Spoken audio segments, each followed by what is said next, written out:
Hello there, ladies and gentlemen, and I'm hoping you are having a fantastic time at this Christmas time this year.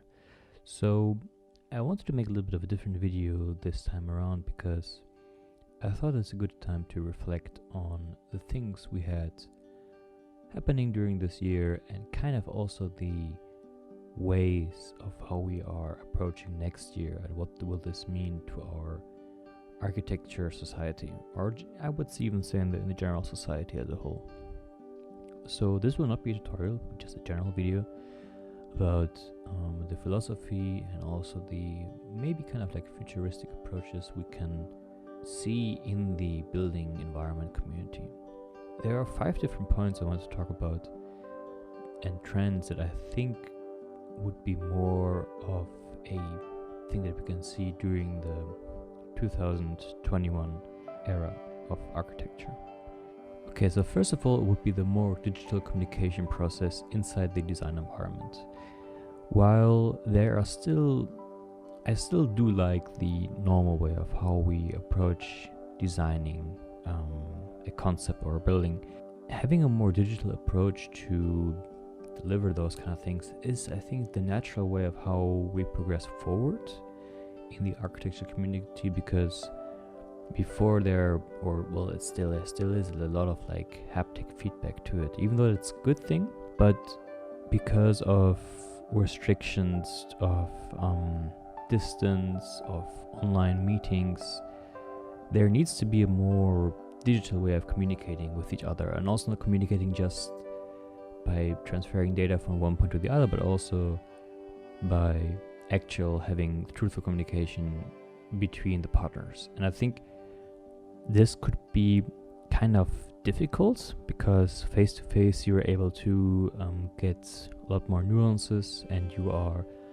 way more able to know which person you're talking to or what the issue is, but those will be more integrated, or the digital process of it will be at least more integrated in it.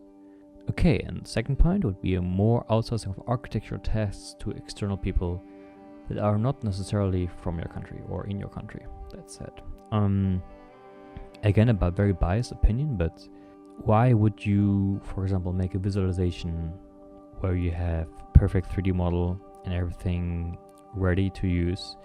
Why would you give it to a local person in New York to do it when you could literally get a better delivery time by people who would work in different cultures or different time zones? They can get the same programs, for example, like V-Ray or 3ds Max for rendering, or Blender in that matter. You were able to create beautiful visuals to your needs. Obviously, a different culture would interpret or show you a different image of something you would give them in a 3D model and render it or visualize it than a person who would live in the Western society, because there are different values and needs on those different societies. I think there are a lot of people in other parts of the world that are able to do even better than those people that are in your local community in tasks that don't need to have any physical face-to-face interaction in between. I could imagine that those things could be outsourced rather quickly.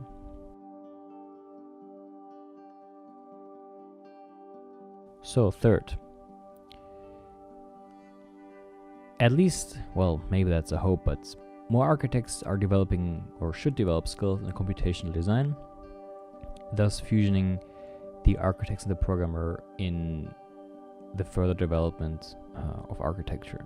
Architects themselves, there are different types. So there are people who are structural, people who are more design orientated, people who are urbanistic, who are more computational orientated, who are more historic, who are more classical architecture, who are model builders, who work on side projects, who are in teaching, who are in law of architecture.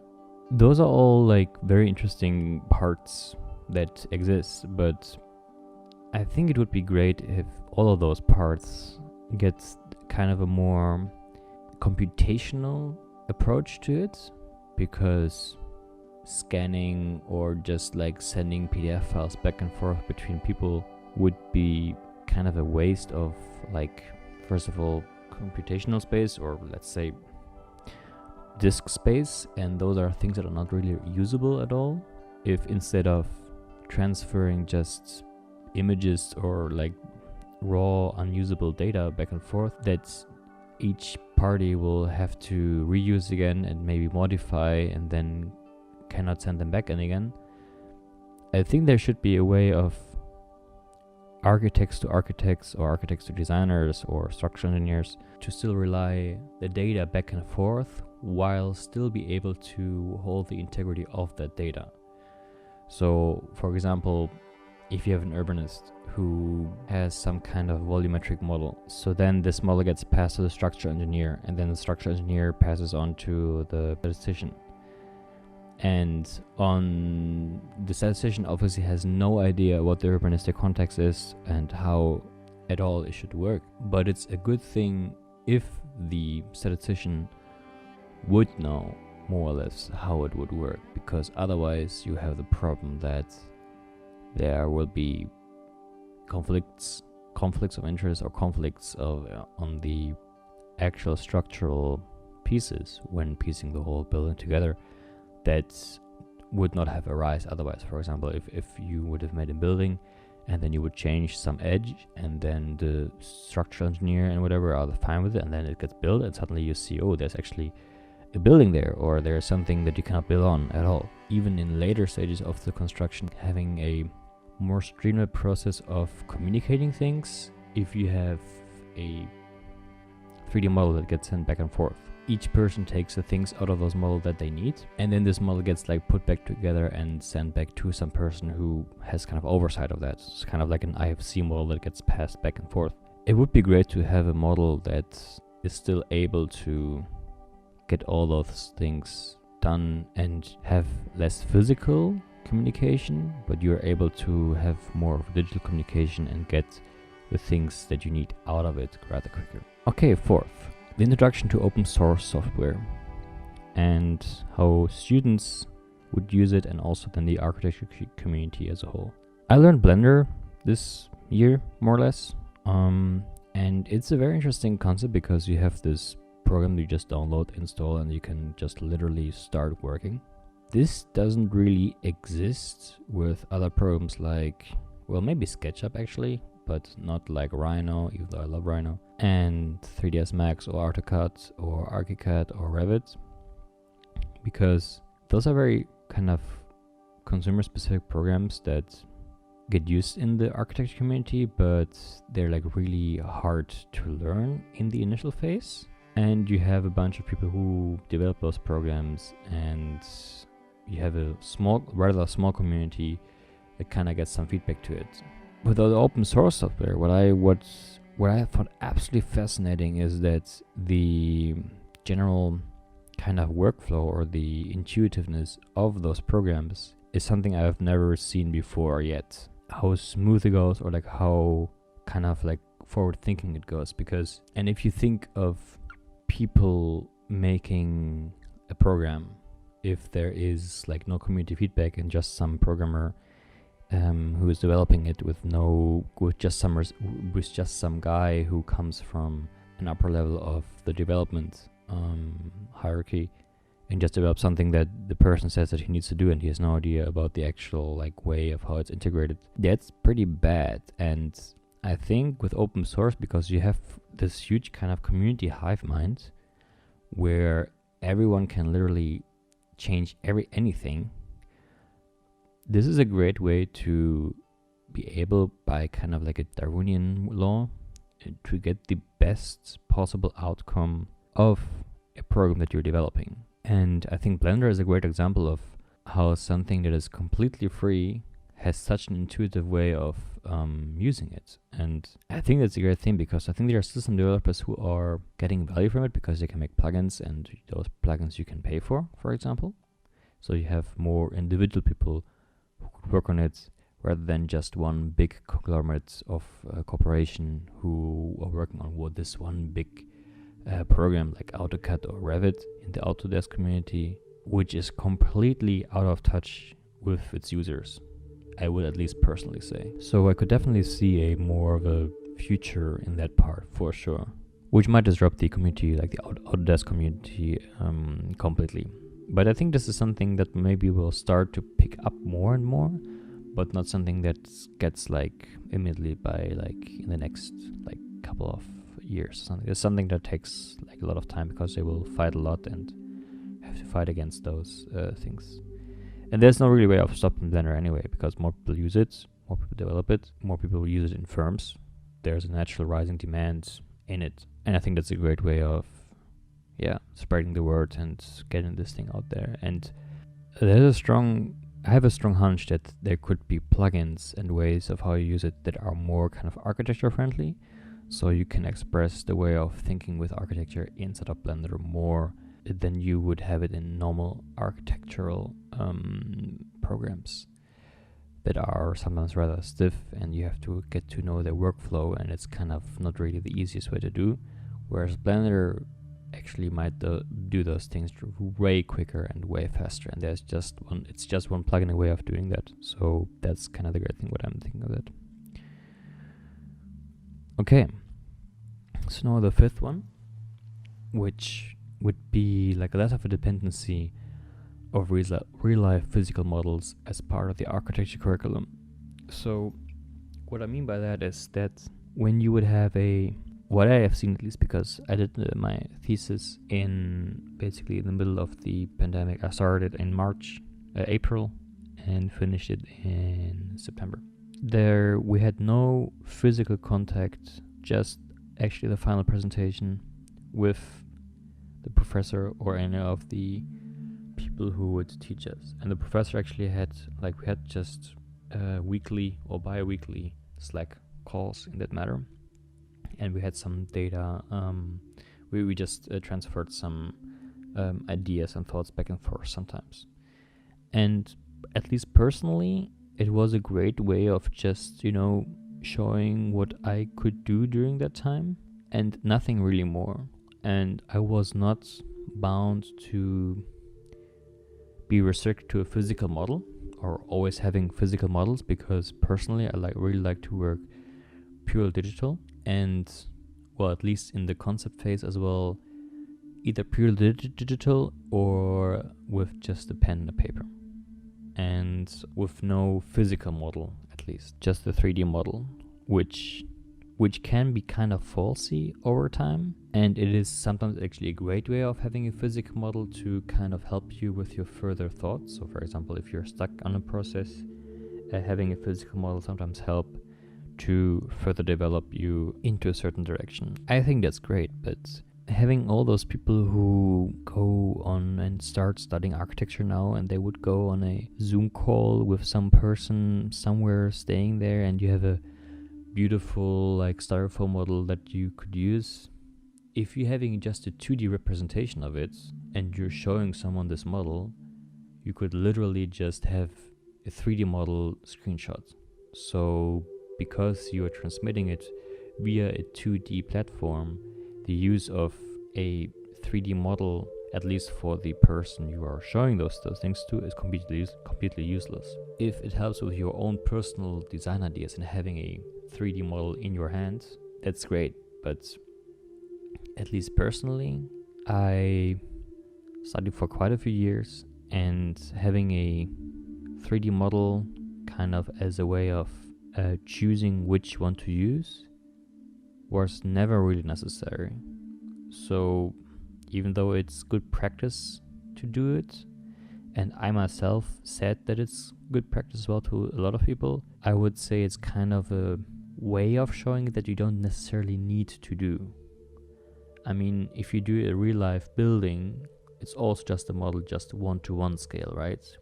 Where you put it all together. And having design probes like 1-to-1, like little edges of the building, is something that could be very useful. Those are just like probes, and having this gigantic amount of models to use it over and over and build like hundreds of models for the design process just because the teacher wants you to, is I think the wrong approach, because you could also generate those models in a 3D environment digitally, and with VR and maybe 3D printing get the same effect. It's just a different tool of showing you how you can present your ideas in a physical way. I mean, physical models are really nice and stuff, but it's kind of just like a dumb work, I would almost say. I mean, it is nice to make them, and there are cool ways it's a great way to present them to people, but having them necessary for an architect to need to learn them and use them is really wasted time. I mean, you should try it out and see if it works for you, and then see when it works, you can maybe continue using it. But if there is no need for yourself or for the person you want to persuade to use it, 3D models, like real models that is, then just don't use them. And if you're way better when showing animations, videos, 3D renderings, or paper sketches, if that's the way of how you show your concept ideas and models, do with that and not what the person you are happen to design with or happen to have a correction with tells you to. Find your own way of design process, and I hope you will that. You will be able to find that. And I guess I didn't find mine either completely, but that's something, even though people were always telling me to make 3D models like real models, I came to the conclusion that, at least personally for me, 3D models will not be a part that I want to advance myself further, even though I can do them rather like quickly, let's say, or with the help of tools like laser cutting or 3D printing. If the person I'm talking to doesn't need to have that in their hands, it is not of importance of making those rather time-consuming models. So yeah, I think that's kind of like the things that I want to talk about, even though it might not make too much sense for you, or it might not be too straightforward. Those are just some things I want to get out there, and some things I'm seeing for 2021, and how this year could change the overall philosophy and thoughts in that matter. And I could really imagine that 2021 will be rapidly still continue changing the architecture community as a whole, seeing them in a more digital way of than before. And at least like job-wise and construction-wise, things are continuing, and at least the economy seems to be on a rather good path, at least for us architects. Obviously, like other owners, like restaurant owners or artists, are at the moment completely screwed. Other people that are suffering from this pandemic, but I think that, well, it's good for us architects, obviously, but it is good for us because the building constructions sites are still going, and we can still have jobs and stuff like this, and we can still work remote, so it's actually possible, what people didn't think before. I think there will still be more complicated things coming to us because of that, but people definitely need to adapt to that. So, and if they don't, for example, if you want to make plans just by drawing them on like paper nowadays, that does not work anymore. That just simply doesn't work. And just like how people were sending PDF files back and forth and having just lines drawn on them, having no real data structure behind that and no BIM properties in that as well, will kind of remove their usability completely as well. So I think people will need to, or architects need to, adapt to that completely as well. And maybe it will be possible to do that not by using Revit and Alplan and ArchiCAD, but maybe they will actually be able to use this by open source software. But this is something that will not be in that case in the next 10 years. But yeah, I think companies should be lookout with their software. Open source is the thing that's coming more and more. So yeah. Hope you enjoyed this video, and this is a little bit different type. Hopefully cutting this together will not take like forever. But have a great Christmas time, enjoy the time, and see you again maybe this year even, or next year. Bye bye.